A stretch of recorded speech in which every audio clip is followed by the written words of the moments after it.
What's up, everybody? Welcome back to another episode of Dated Delicacies. I'm your host, Arun Kumar. This show is hosted by and powered by Incentivio. Today, we have a super cool guest. As you know, we bring the best and brightest in the industry to talk all things technology, all things hospitality, and how all those things combine together. And today, we have a super cool topic and someone that I had the pleasure of meeting for the first time in person just about a month ago in Miami. It was cut short, I know, because of the weather there. Where obviously, I owe you a trip back. But we have the one and only Jonathan Fetter, who is the CEO and co-founder of Techtris. Jonathan, thanks for jumping on. How are you? My pleasure, man. Thanks for having me. Of course. So, want to dive into it because this topic is something that not only just in hospitality, but in kind of all of our social realms, we're seeing a lot of it, which is mobile apps, right? So we're seeing, I think we saw Starbucks and McDonald's as kind of the first big movers in the industry that started this whole wave of mobile apps. And I mean, we still see, I know people that are religious with their Starbucks app where it's like, I have to use it to get my points and, that whole thing. But what I want to dive into is, to talk about the state of the industry when it comes to mobile apps. I mean, this is your expertise and it's something that we dabble in as well, but I'd love to get your initial take and kind of dive into, some cool topics and things that we've seen over the last few months and what we're going to see coming up in this industry. Yeah, absolutely. So, I think when it comes to mobile apps, it's a topic I think a lot of people want to hear about that it's kind of confusing. I admit even a few years ago, I didn't even understand how the heck you got a mobile app in restaurants built, and I didn't understand about the integration. So a lot's been changing, but I really think it's a tale of really two ends of a spectrum, right? We have the one end, which is white label, and the other end is custom. And there's a pretty big gap between the two. And when it comes to definitions of each, they vary a little bit, but for the most part, white label is something that's kind of in a box, right? It's stylable. Every partner may have different limitations, but in general, you're changing logos, colors, maybe button radius, HTML header if you're lucky. But the benefits is that it's a SaaS platform, go to market quickly. It's generally more affordable. They're going to handle all the maintenance and support. Other end of the spectrum, full end is custom, where really the only limitations there is your budget, right? Budget and timeline. You can build anything you can imagine. But when you think about what the differences are between the two in groups that historically have stuck with white label, when it comes to white label right now, there are so many solutions out there. I think you guys are one of the ones at the top of the list. And there's some great partners too and other competitors you guys go against that, if I'm a restaurant owner and I need a solution, maybe white label is all I need, right? It maybe checks off all the boxes. Custom is not for everybody. But custom solutions historically have been reserved for these massive, large enterprise groups, right? You think Shake Shack, you think Wingstop, and these are apps that can easily cost north of six figures, right? We're talking multiple project managers, team members, and until recently, really the only path forward for these custom solutions has been through Olo for the most part, right? They kind of pioneered this space with the robust APIs. They handle all the heavy lifting into the POS, not to mention all the additional features like Rails and things of that nature. But I say until recently, right? Because there's been so much changing, like what you alluded to. And whether it's direct to POS integrations, companies like Deliverect, right? Stream, shout out to them. They're doing some awesome stuff. Incentivio. But the other big part of this, I think, of this equation is you think about what technology cost 5+ years ago, right? When a lot of these companies were actually founded 5+ years ago, they were built with certain frameworks in mind. The idea of having a custom front end solution was a massive lift, massive undertaking, and it cost a lot. So I think thanks to a lot of the advancements in frameworks today, AI, open source libraries, and we'll get more into the AI stuff, the cost of development has not only been reduced, the development timeline's also been reduced as well. So yeah. To that point, I think, I think even before, white label was also a tough thing for any restaurant to do, right? Like, now it's becoming way more accessible for just even a single location. We work with a lot of single locations all the way to multiple location, but it's cool to see that because I think it helps level the playing field. But I think, a couple of things I want to get into. One is just app fatigue, right? Because we hear a lot of people in the industry talk about it. I mean, a lot of people just on the personal side too, where, there's apps for everything now. And it's like, okay, well, how much are people going to actually go in and use it? And how do you make it as differentiatable, if that's a word, as you can to get people to go in there and use your apps? But before we talk about that, we're seeing a lot of the bigger players get into the space, right? I think recently we saw, I think DoorDash is now doing app bills. I know Toast is doing, and a lot of the bigger folks are getting into the space. What are your thoughts there? I mean, does that show how important it is now for it to be, does it show that it's almost table stakes now for restaurants to do it, or what is that an indication of in your mind? Yeah, I mean, I think that's a perfect perspective, right? I mean, DoorDash and Toast are two giants in the industry. Clearly, if they're going into this vertical, it's been validated. There's billion-dollar companies. They're not doing this just ad hoc. So clearly, there's a need here, which is interesting, and I'm super excited about it. Right? Competition drives innovation. I think that's why we're even having this conversation. And Yep. I think what's happening with DoorDash and Toast is part of the reason there's been all this kind of hype, also, which is a good thing. But when you think about the potential app fatigue, right? What's the market going to look like 2 years from now when almost everybody's app looks like one or the other, right? So that's something to keep in mind. The other thing is you think about owners today. You talk to some owners who maybe never in the past would have considered an app, right? I'll never spend $1 on it. You can't even convince me. But with this freemium model that DoorDash and Toast are bringing, that really changes the game. So they're going to convince a lot of people to try these apps for the first time, which is great. And some of them are going to like it, some won't. But I do think there's going to be a portion of those customers who say, you know what, I was completely wrong about apps. This actually does drive a lot of value to my business and I actually love it. But you know what? I wish I could do this, this, and this, right? I wish I could change that checkout field. I wish I could own my brand experience from end to end. I wish I could add this other integration. And that's where I think people will start to gravitate towards finding what would be a custom solution. And I think that's kind of where we're at today, talking about, well, what are the alternatives? And lastly, closing the gap on that when it comes to the freemium model, right? How long is it going to be that way, right? Until it actually starts to get monetized. Yeah. And then how are they going to stay competitive in an already ultra competitive vertical, right? Because like we said, it's going to drive innovation. So in it, the lunch boxes, the Incentivios, the thanks, everybody's going to continue to drive new value, new features. Can Toast and DoorDash keep up with those? Because they also have a huge set of product features that they have to focus on as well. And this isn't their North Star, right? So Yeah, no, it's a great point, right? And I think it's to your point, it, it's definitely comforting to see bigger folks get into it because, like, again, the bigger players don't make bets in the space on this. They know it's a sure thing. But I think, what I've heard and also seen is, do we potentially go down the path of a very cookie cutter universe where these apps kind of all look and feel the same from a white label perspective, but just have different logos and different coloring?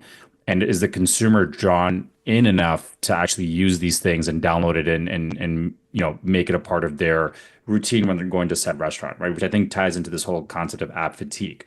So, would love to get your thoughts there because I mean, I know from a personal perspective, like I have my apps like on my first page that are kind of my go-tos.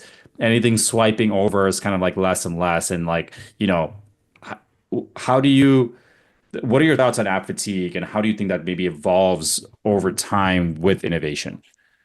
yeah, I think first and foremost to clarify, I think part of our conversation, I think we say apps and we mean that a little loosely because I think what we're really talking about is just a headless front end, right? Right. Because you'll hear people say, oh, well, you don't really need an app. What's wrong with just using a web ordering? And that's true. So I think really the real concept we're talking about here is the decoupling of what is the front end, which is that presentation layer, what the ordering experience, and the back end, which is that engine that powers everything. And the front end, whether it's a mobile app, could be web ordering, could be kiosk. We're seeing so many new cool things happen, whether it's AR, VR. I think we're going to see a lot of new, kiosk is fun, but Yeah. we're going to see a lot of new mediums as well, right? Projection mapping, right? The LED film screens on these retail outlets you're seeing, those can all turn into ordering experiences, right? Then you just slap a QR code or an instant link that Yeah. goes to the phone to finish the checkout. So at the end of the day is you want an API first solution that allows you to control that experience. So I think that's the main thing. Because to your point, I'm very selective myself when it comes to downloading apps, right? And I'm also kind of shocked sometimes that I probably download the first party restaurant apps more than others just because I'm always checking out who's doing what. And I guess I'm a big critic, but for the most part, I'm often surprised as to some of the lack of functionality some of these apps have. And especially considering what I know they paid for some of those apps, Right. just huge features and functionality that then consumers, we find ourselves going back to DoorDash, back to Uber Eats, right? Which I think that's some of the differences when you talk about the first party, the third party experience, right? The difference between those. One perfect example. I remember last year ordering from a big sushi chain that my wife and I love to order from in Miami, and order from the first party app. DoorDash Drive delivery gets there, but I added on a side of spicy mayo. I think it was like $1. And when it arrived, the spicy mayo wasn't there. So you go back to the app. There's no place to submit a request, no chat. There's no real mechanism there. So then am I going to call this restaurant on a Friday night to talk to the manager to say, hey, can I, I just never do it. Now, I'm not going to lose any sleep over that, but that may be a reason why in the future I may reach for DoorDash to fire that next order versus there. So, and a lot of this stuff is low hanging fruit too. And I know that there's some players in the space starting to do that, first delivery, sauce. There's a lot of cool guys coming out doing that stuff, but it's still not widely adopted. I think there's a lot of opportunity there. Yeah, and it's interesting because I think us being in the industry, we also understand the difference between a first and third party experience and what that means from a restaurant's perspective, right? Like, I mean, I can't tell you the amount of time friends of mine have ordered from a DoorDash or an Uber or any third party, you know, the the food comes and the driver maybe messes up, right? They spill something or drink, or they take one of their items. There's a bunch of stuff it's never been delivered, and then they directly blame the restaurant.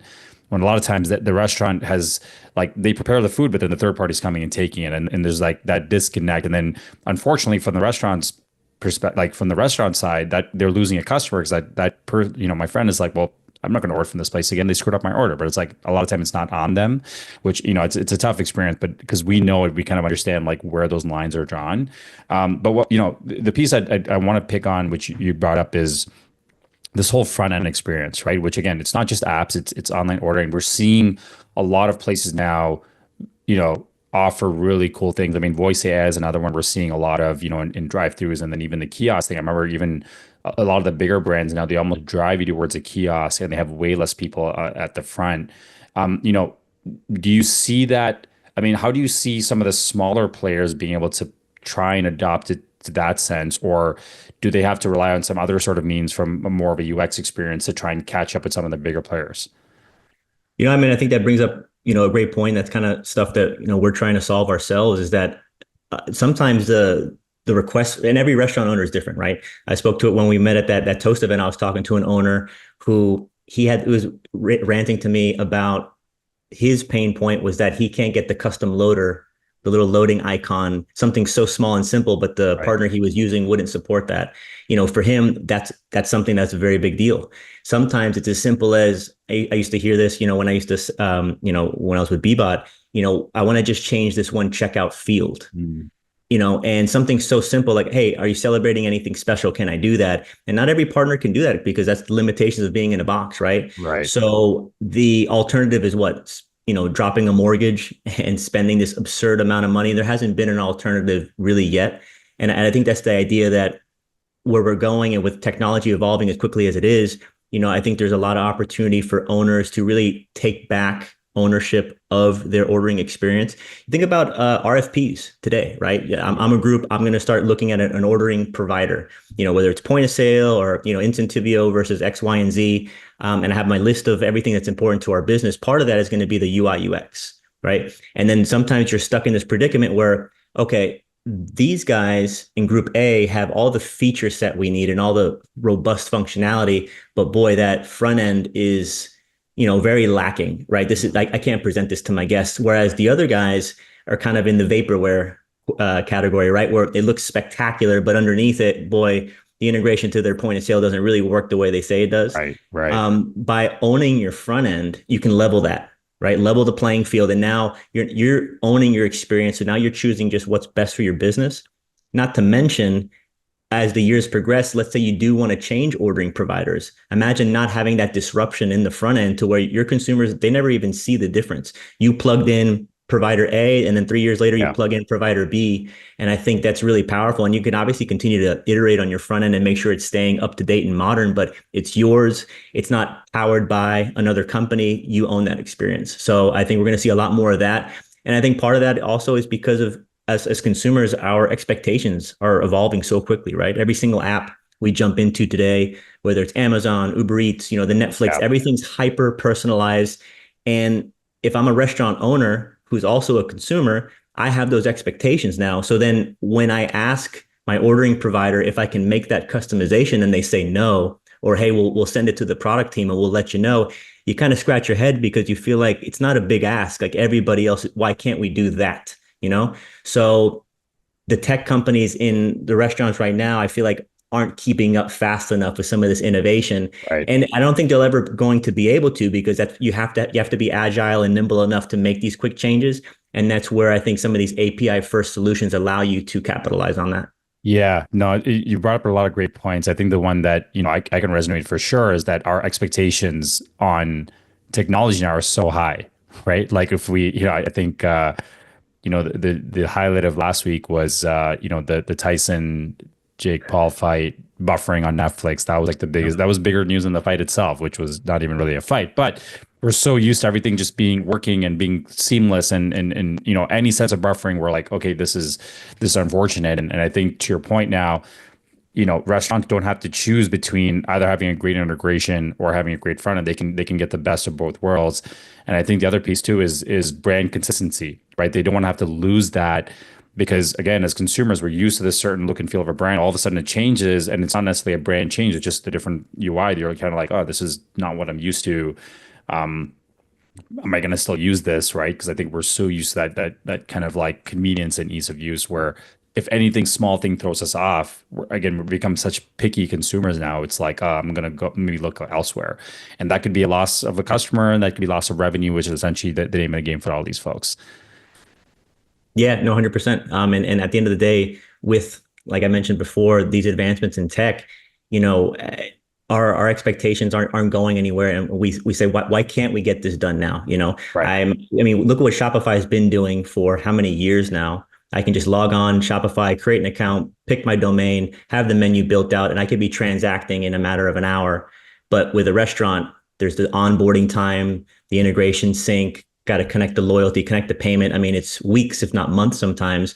So, you know, help me understand where the gap is and why can't I do that? You know? Yeah, yeah, I love that. So, we've kind of we dove into kind of what we're seeing with specifically mobile apps, kind of like the state of where we're at, the pains, what the future can look like.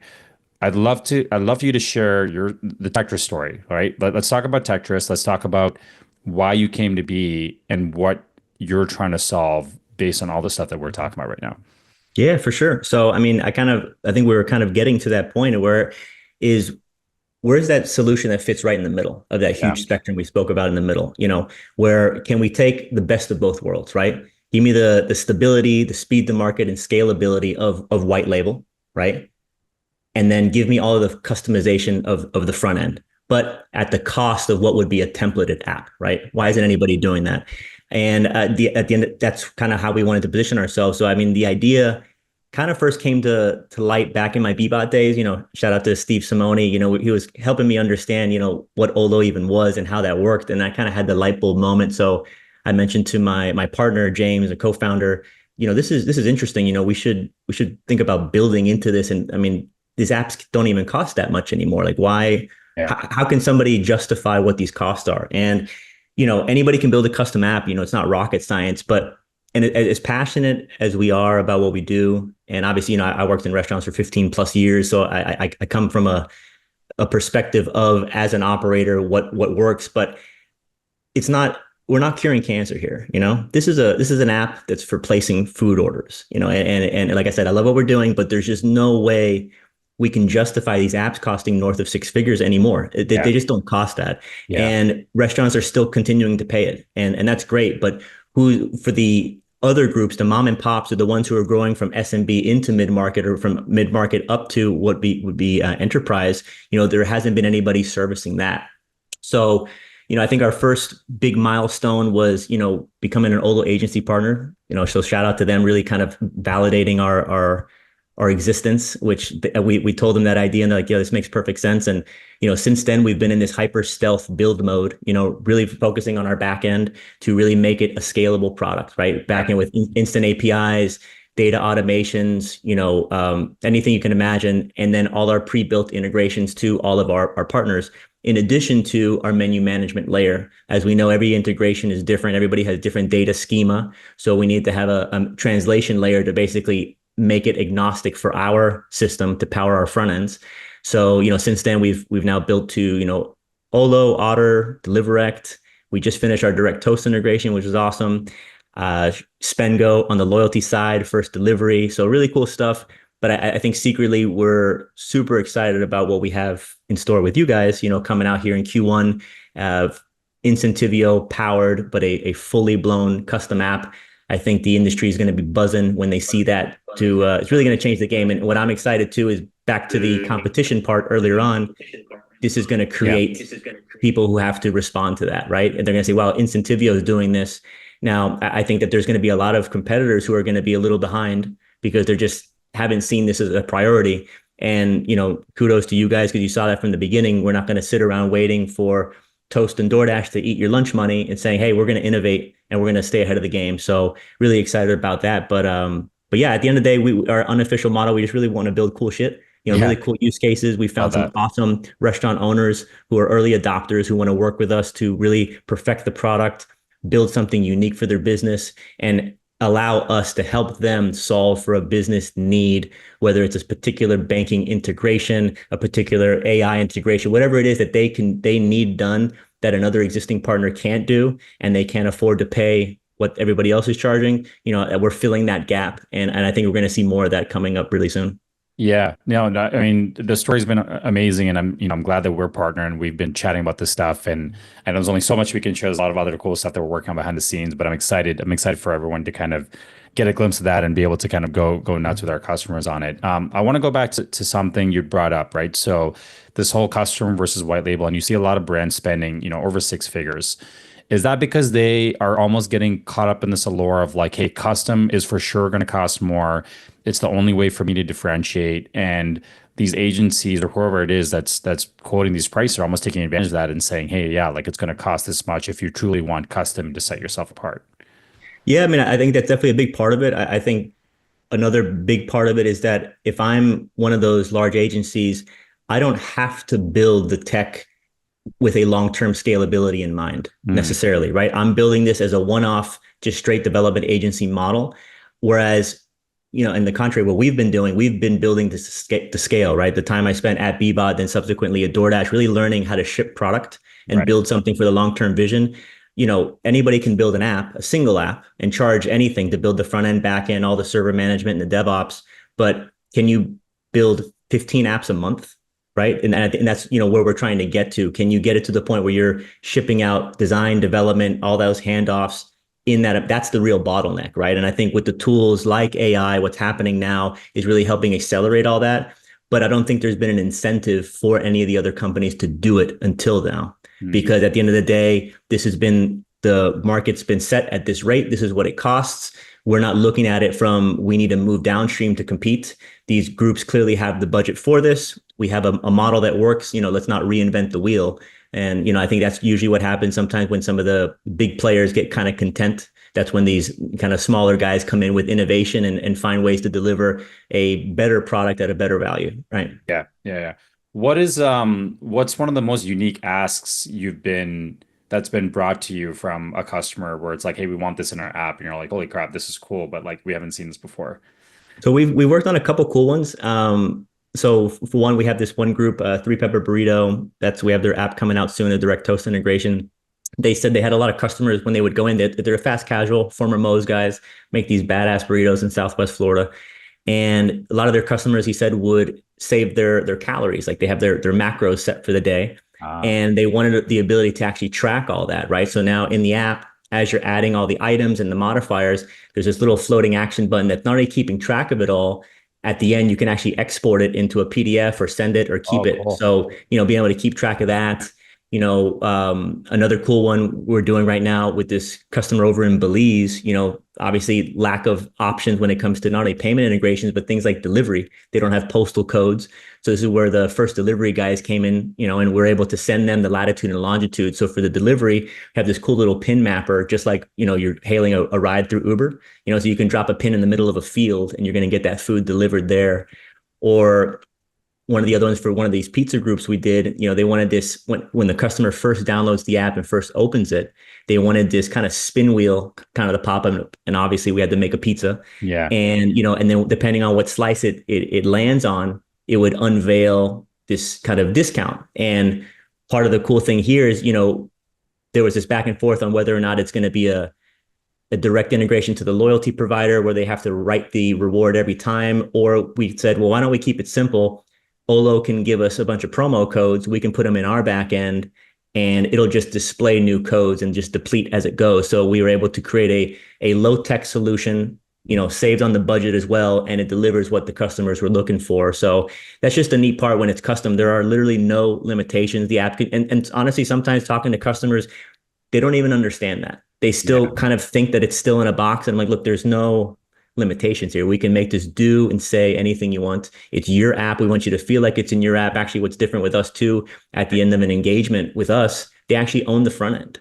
What other, teams are doing that level of transparency. You want to take our tech and go plug it in yourself or go elsewhere, knock yourself out. We don't want to force you to be married to us, so giving operators the tools to really take back control of their tech. Yeah, no, that's awesome, man. I mean, I feel like there's so much stuff would dive into here, but excited to kind of see, I know you guys have been stealth mode, but as you guys start to pop your head up and people will start to take notice because I think it's I think a lot of what I'm seeing now from the brands are they're all asking, hey, how do we differentiate from our branding, right? How do we stand out? Because a lot of folks are kind of following the same model of like, hey, we want to create a digital, engagement platform. We want to have an app, but it's one thing. Really, what I've found, just from my own experience, and I'm sure you have as well, but also from the brands itself, it's like it's super competitive out there, and sometimes it's a small thing. It could be the branding, it could be the story, it could be whatever that is, right? It's like all to your point. Is you have the back end engine that runs things, but the front end is kind of like your exposure to the people. What is that thing you're going to do to create that separation or create that draw to make you want to come back over and over again? And how can you best tell your story through all these digital means where now the access is there to it, but it's the question is like you have the paintbrushes. What are you going to do with it to make it a compelling story as you can? And I'm excited to see how brands can now take advantage of this and really showcase whatever it is they're trying to showcase. It could be small little things to your point, like the loading screen. It could be extra coupons. It could be there's a million. I'm sure there's a million different possibilities there, and I'm excited to see how folks take advantage of it. Yeah, I mean, and some of them are low hanging fruit, right? How many apps do you go to today that link out to iframes, to external sites, right? The restaurant has a retail that goes to Shopify, and then Yeah, they have catering that goes to Easy Cater. Why don't we put that all together into one native checkout experience? If you want to keep it on Shopify, you can, but let's use the Shopify API. The customer, the guest isn't going to notice the difference. It's going to feel like it's one fluid experience. yeah, So I think that's really important. I was on a big restaurant app the other day, and I won't say who the provider was, but it's a really big group. And I was actually shocked. And I remember the company said, oh, we got a custom app. And I'm like, wow, they released a custom app. This is cool. Let's check it out. And it was just an iframe linking out to all these storefront sites.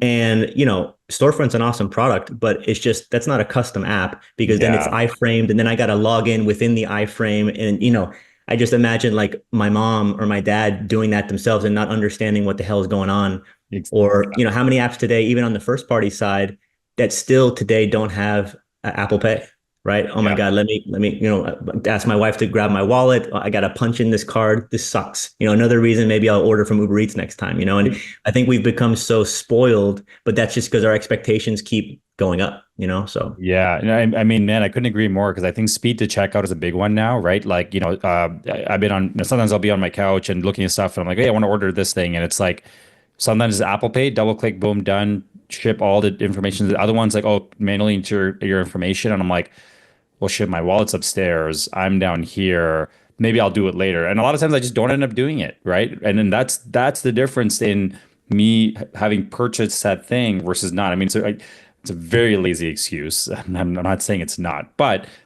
I can't be the only one that's going through that, right? Where it's my wallet's elsewhere. I mean, I just got a new credit card, so I don't remember the number off the top of my head, and it's like I'm not going to go manually put that in. Or maybe there's also maybe a sense of like, is it safe to put my credit card into this, right? Because I know sometimes people credit card get lost and all this stuff. Where it's like I know Apple Pay's safe, Face ID, double click, boom, go. So yeah, it's interesting to see how they can. I think a lot of brands can do a better job of like speed to checkout and make it very, very simple where it's autofill, go, done, sign out. And on the first part too, speed to log in, right? I Yes. think we're seeing a lot of that. I mean, I can't tell you, I forget all my logins. I created all these emails. I'm excited. We have this app coming out with SpendGo. They have the new passwordless feature. So I just punch in the phone number, boom, that comes in.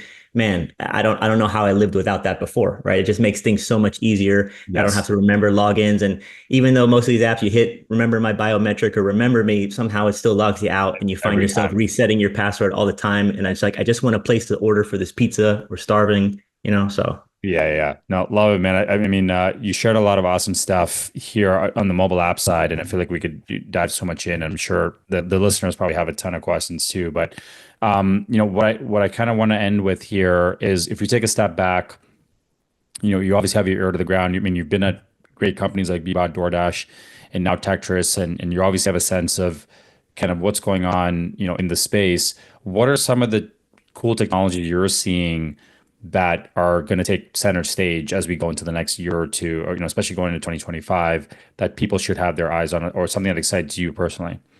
Yeah. So I mean, first and foremost, I think in terms of where I think what we've been specifically talking about where we're going, and this isn't going to happen next year, but I do think the evolution as it gets closer to what would be that Shopify model, right? Where I can just log on, sync my point of sale, pull menus, connect my loyalty provider, launch my front end site or purchase a template from a marketplace, style it myself.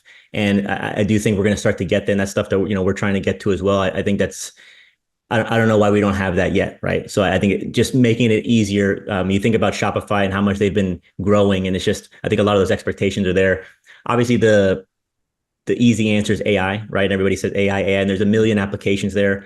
If I'm more excited, I think specifically around AI and like you ever use the RAG chats, so the retrieval augmented generation. So No. it's essentially so we use chatbots, Yeah. but if you want to train it on a specific knowledge base, you actually have to connect it to like a vector database and you have to train the specific content. Like I don't want it to just talk to an LLM. I want to actually talk to my content.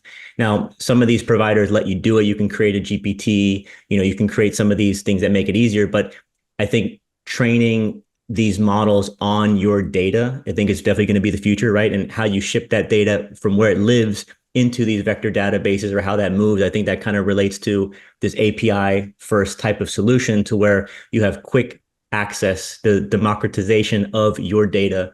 So you can move it to anywhere you want, set up a data model and move and not have to wait, weeks or months to even get approved to get API keys, things like that. So I think that's really exciting because as this AI comes out, you look at like Claude Sonnet 3.5 and Yeah. Cursor AI, there's more techies who are restaurant owners who maybe never built an app before, but they can make their own quick AI style apps to manage their business. And they just need easy access to their data or their systems. And I think that's going to increase the demand for these type of solutions to where I just need my data because I can actually deploy my own front end pretty easily now already. And I'm not even a developer. So I think that's what we're going to start to see in the next, definitely 24 months Hmm. is more kind of do it yourself type of things, not full blown Airbnb type applications, but just simple things, even if they're just internal for biz ops, is the ability to do it yourself. So, Hmm. Cool. Yeah, I'm definitely gonna dive into that. I mean, what comes to my mind now is like you look at a company like, Squarespace and Wix, right? Where the concept of building your own website was like a foreign thing. You had to go to a certain person to get it built. Now it's like they have all these templates and you can build it with AI and you can have your own website up and running with a purchase flow and all of that within like 15 minutes and it's live and it's good to go. And I think that's awesome because it just, it gives the kind of barriers to entry now for people are non-existent, right? They can dive into it and also have a very competitive offering with a great user experience, which I think before was like almost like, hey, if you're doing things on your own, it's like, oh, well, the user experience, I'm gonna have to pay a bunch of money. But I think to your what you're trying to say is that all of those barriers into entry now, especially when the user experience side is becoming super accessible. And again, you're not breaking the bank and having to spend hundreds of thousands of dollars to do it. It's sometimes in a simple monthly SaaS model or a licensing model for a year, which isn't even going to break the bank. exactly. No, exactly. Yeah, that's cool, man. Love that stuff. I think we're coming up on time here, so I want to end with a quick lightning round. So I'm going to ask, kind of fire off a few, rapid fire questions for you, and the first thing that comes to mind. So the first one is, I guess it's topical based. What we're talking about now is what's the most used app on your phone right now? Most used app on my phone. Um, I guess the cheesy answer would be my messages, right? To stay connected to family. Actually, probably the Google Home app, Google Home app, because Okay, I check on my dad a lot. He's in Miami. I'm a couple hours north, so we staying connected. We got some of the cameras there and stuff, nice, and so yeah, that's probably the one I use the most. nice. What is your favorite restaurant in, you're based in Florida. Where Oh, Florida, specifically in yeah. Florida? Right now I'm in Port St. Lucie, but I was in Miami for a while. Yeah. So, okay, let's use Miami because I know a lot of folks are Mhm. from Miami. What is your favorite restaurant in Miami? Cafe La Trova for sure. That's a spot that, very personal. I helped open it. I really kind of set off my consulting career at the time, made some incredible relationships. We won a bunch of awards, super proud of that place. But the concept, have you ever been?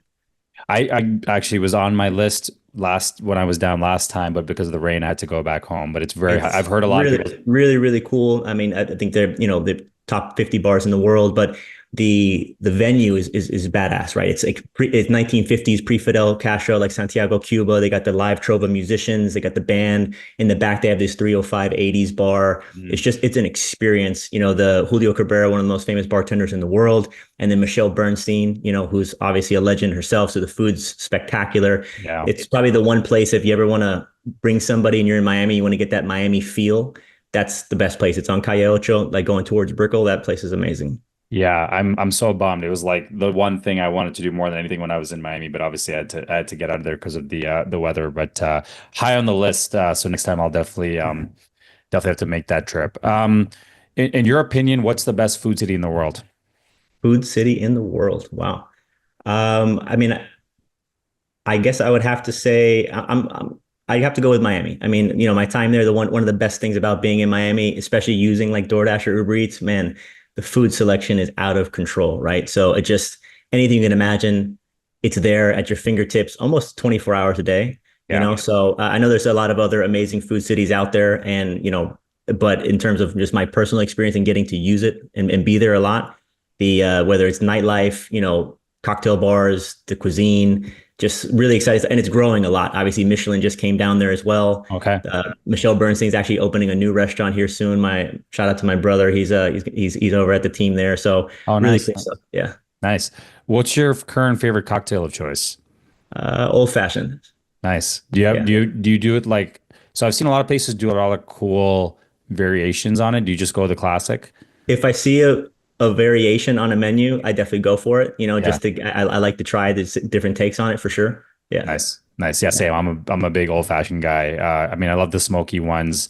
There's a couple places do like mezcal old fashions, which I really Yeah. like. I've I'm had big that. Yeah. Really good. into Really good. mezcal these days. I think STK does like a Japanese whiskey old fashioned, which is really good. They do Yeah. it there. Yeah. I mean, I've been one of the hobbies I want to pick up over this. I mean, winter is coming here now, so we kind of like batten down the hatches, but is get into cocktail making. I want to play around with some stuff. I bought a smoker and a bunch of things, so I'm going to be experimenting with some different things here. So, um, Jonathan, I can't thank you enough for joining on, man. You shared a lot of awesome stuff here.